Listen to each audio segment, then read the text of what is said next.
السلام عليكم ورحمة الله وبركاته. ازيكم يا حبايبي، عاملين ايه؟ يا رب تكونوا بخير. انا تعالكم النهارده، انا بقالي كتير قوي ما طلعتش وما عملتش فيديو لظروف شخصيه كده. تعب كان عندي، فما كنتش بقدر ان انا اعمل فيديوهات. بس النهارده انا طلعت عشان انا يهمني والله صحه الناس كلها. فكنت بتكلم النهارده عن الفراخ، ان الكل عمال يقول ان الفراخ فيه فيروس ومش فيهوش فيروس. لا، هو الفراخ ما فيهاش فيروس ولا اي حاجه، بس برضو احنا للاطمئنان ولسلامتنا وسلامه اولادنا احنا هنجيب الفراخ ومش هننزلها على ميه بارده.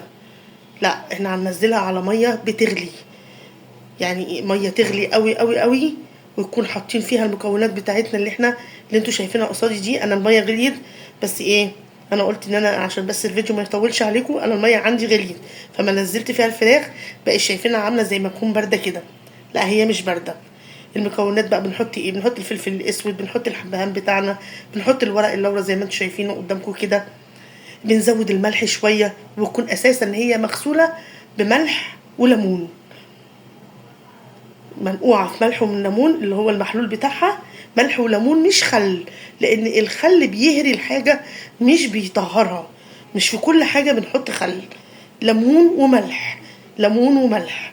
ولو عايزين تغسلوها بدقيق مفيش اي مشكله، انتوا ادرى بالفراخ اللي انتوا بتجيبوها. بس انا عن نفسي انا بعملها بليمون وملح شويه كده، على ما الميه بتكون غليت واشطفها وانزلها في الشوربه بتاعتها بقى اللي هي انتوا شايفينها قصادنا دي. ويا ريت ما تشربوش الشوربه، يعني مش امان قوي في الايام اللي احنا بنتكلم فيها. هو ما فيش حاجه وما تقلقوش، بس بلاش نشرب الشوربه بتاعت الفراخ.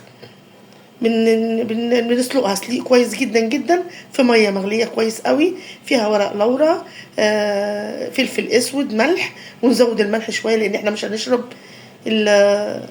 هنشرب الشوربه، فمهما تكون حادقه مش مشكله.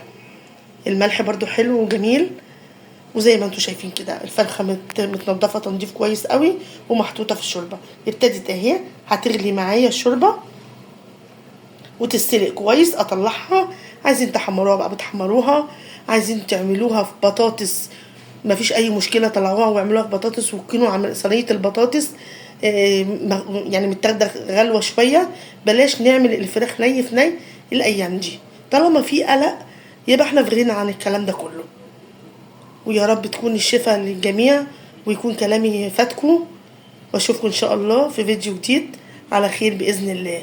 اهي ابتدت، بصوا زي ما انتوا شايفين كده، اهي ابتدت تغلي تستوي. اهم حاجه حبايبي تستلق كويس الفرخه، تستلق كويس مش تطلع نص سليق.